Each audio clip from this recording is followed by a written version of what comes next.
All right, so you were doing, you were doing shows.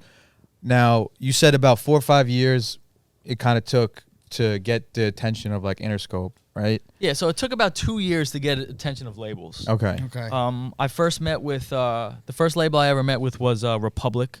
Okay. I had a manager in LA. His name was Jordan, and he had connections at Republic in the city. This guy Brian Bernstein was his name. He was an A&R at Republic. I guess they were like hometown friends. And they brought me to Republic. I walked in. They're playing my music. It was a great. Young Nudie was actually right across from me. And I think maybe this is why I secretly like Young Nudie so much, because he was there, and I thought he was Chief Keef because he looked just like Chief Keef. But it was Young Nudie. I was like, man, that's... and I think I knew who he was at the time because he dropped this mixtape. Do you guys know? Yeah, what was you guys the know one? Young Nudie, right? Ball? Yeah, with like the song Barbecue on it and stuff like that. Pierre Bourne produced Pierre Bourne everything. produced all the beats. Yeah. And I was just like, man, this is so fly. And he was there, and I was just like, wow, this is great. They showed me like the Cash Money room in Republic, in the building in the city. They have it's like a bank safe, where it's just like it looks like it's like a bank, like you're going into like a big safe, and it's just like the Cash Money room. Oh shit. So like it was like a very like flaunty tour of the place. I think it was more just kind of like showing it off to me, the kid. Oh yeah. Rather than the fact that I'm there for my music. But I sat down with like the highest guy somehow, and I was playing my music to him. And he was like, I like it, but we don't really know. Every single label I was like, we don't really know what to do with it, this and that. And I went to every single label. After that, I went to every label. I mean, every label you can think of. Me and my lawyer went and had a meeting. And it was always the same answer. It was just like, they don't know what to do with it. Really? Yeah, every single one.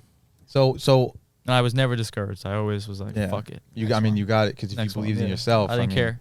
So, but now talk about a little bit like with the labels though, because like you were having meetings with the labels. Like what made them interested in you, and was it that you had this fan base and you were doing these shows? Yeah, no, it was the numbers that I was doing, Yeah. and it was also my lawyer Adam Zia, who is just such a powerhouse, was just able to make the call at that, and still can, but if Adam's putting you under his wing, you're getting where you got to go.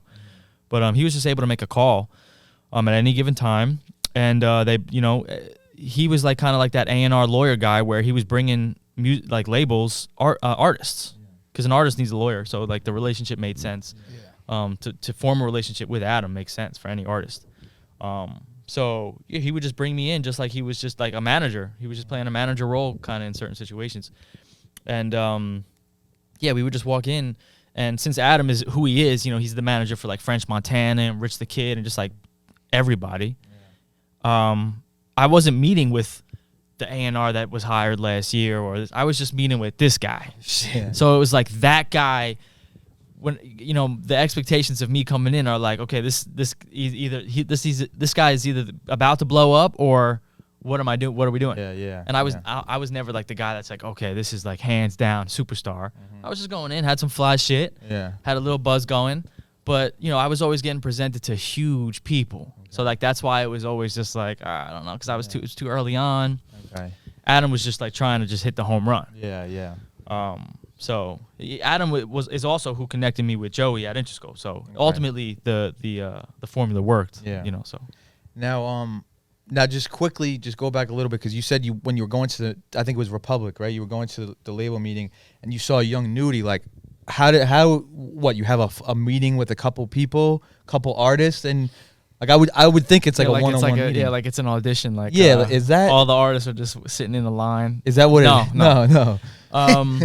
So all the labels are just like if you walked into like a big financial firm. It's just like a bunch of desks. And Nudie was just walking around. He probably I'm sure he was already signed at that point or was about to get signed. And, it's have you guys ever been to a label? No.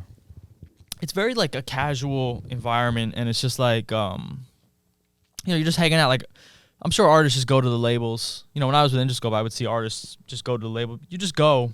It's like a clubhouse almost in a way. Yeah, you just go to that's where the money's coming from. That's where you're getting the okay to do things. So you got to go and you got to politic and okay.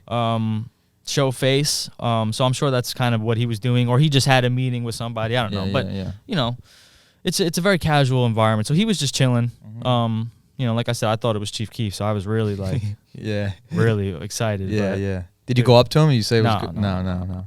Okay. No, I wish. I think I was told not to. I think I was gonna, because I would go up. I love going up to people. Yeah. But the people that I'm always with are always like, no, don't do it. I'm like, what? Why? I'm one of those people. Or I'll tell him like, oh, I saw this rapper. Or this. He's like, oh, did you go talk to him? I'm like, hell no. I'm not gonna, yeah. You know, I feel like there's a time and place for everything. But John has the confidence to, and you know, I think it benefits him to, you know, he's made moves off of that before. Yeah, like kind of just biting the bullet, going up and someone. Just going. Yeah, And not being overthinking yourself. anything. Yeah, you know? Because I know that I could always drop a name that the person's gonna know probably. Yeah. Okay. All right. So so let's transition to Interscope now. Like, they were clearly the one that said we know what we're gonna do with you, right? Yeah, like, Because you were saying a lot of them were like, oh, I don't really know what we can do. So how was that meeting? Like that was that like one of the last meetings, Yeah, or I was was it gonna something say, early on? yeah, Like, how many meetings in was Interscope? Were you like down to the last like? is there a hole in that cup? No, it's just there's water in here. Oh shit. So I had like a couple months before I met with Interscope, I met with 300, and I met with Columbia.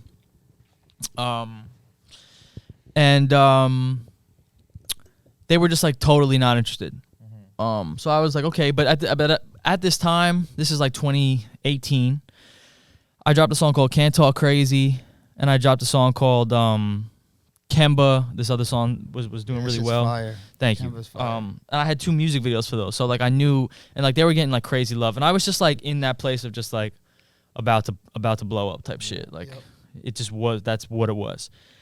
And a week before I got the Interscope, I had so much shit going on right before I got the Interscope thing.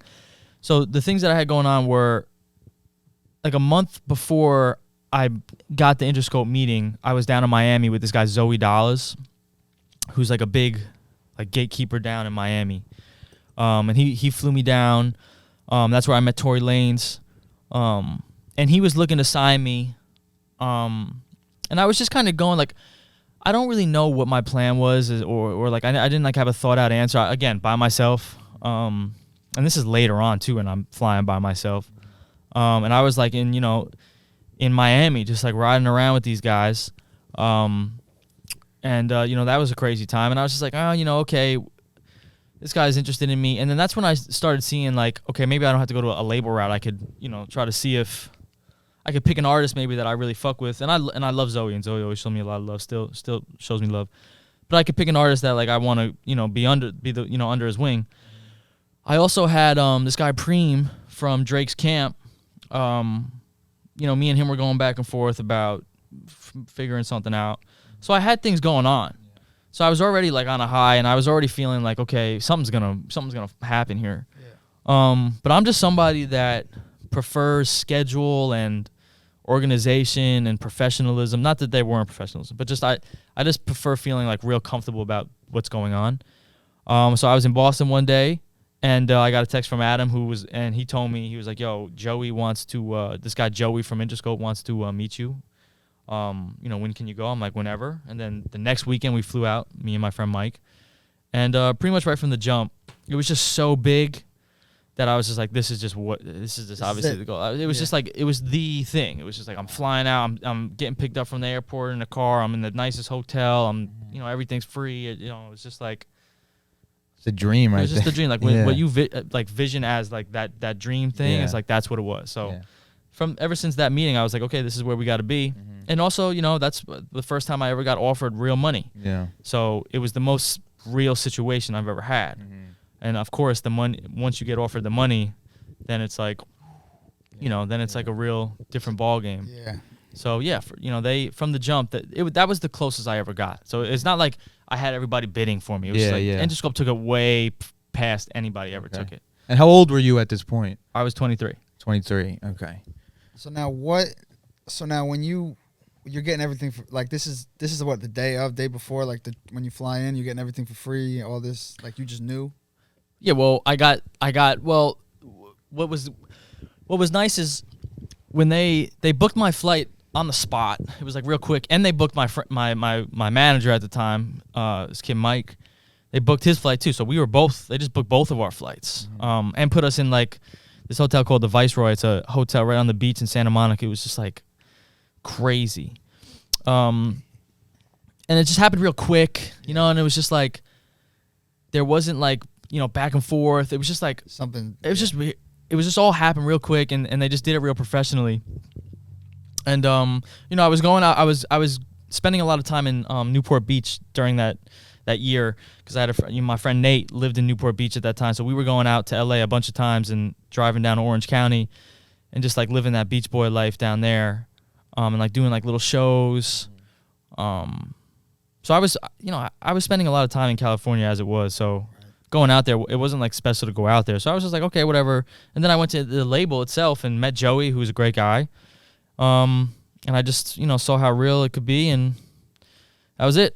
Now, how many days did it take to like finalize? Yeah, it took like 3 months. Okay. It took like 3 months. I actually had to go back after the first meeting. I went back out there for like a test run in the studio. They booked a studio for me for like 2 weeks.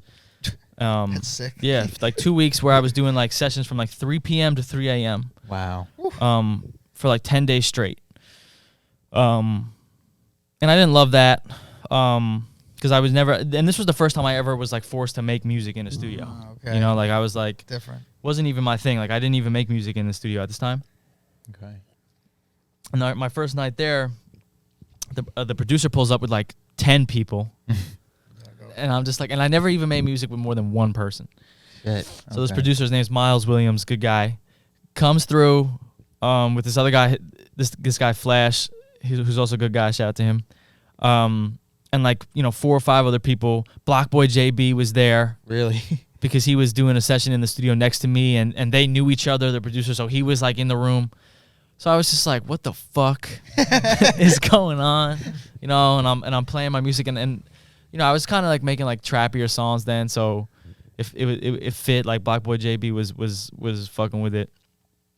But it was just like it just went from me just sitting in my room to just like that. Yeah. And it's just like, I just thought it was so lit, man. So did you make some lit shit that first time, that first week that you were in the studio? Yeah, I made some okay stuff. Yeah. I thought it was okay. I mean, I was more just like shell shock. Yeah, I was just like getting champagne bottles and just like smoking cigarettes and just like reminiscing every day with me and my friends, because I had a lot of my friends flew out there to stay with me, and we were just like in the nicest studio ever. It was just like a mansion. Yeah. That was the studio, and we were just like on a balcony, just like overlooking Santa Monica, and I was just like smoking so many cigarettes and just like just enjoying I was just like chilling. But meanwhile, this was like literally my my tryout. Yeah. And Joey's texting me like a week into it. He's like, "Yo, listen, man, like you better fucking step it up." Yeah. Okay. Wow. And I was like, "Fuck."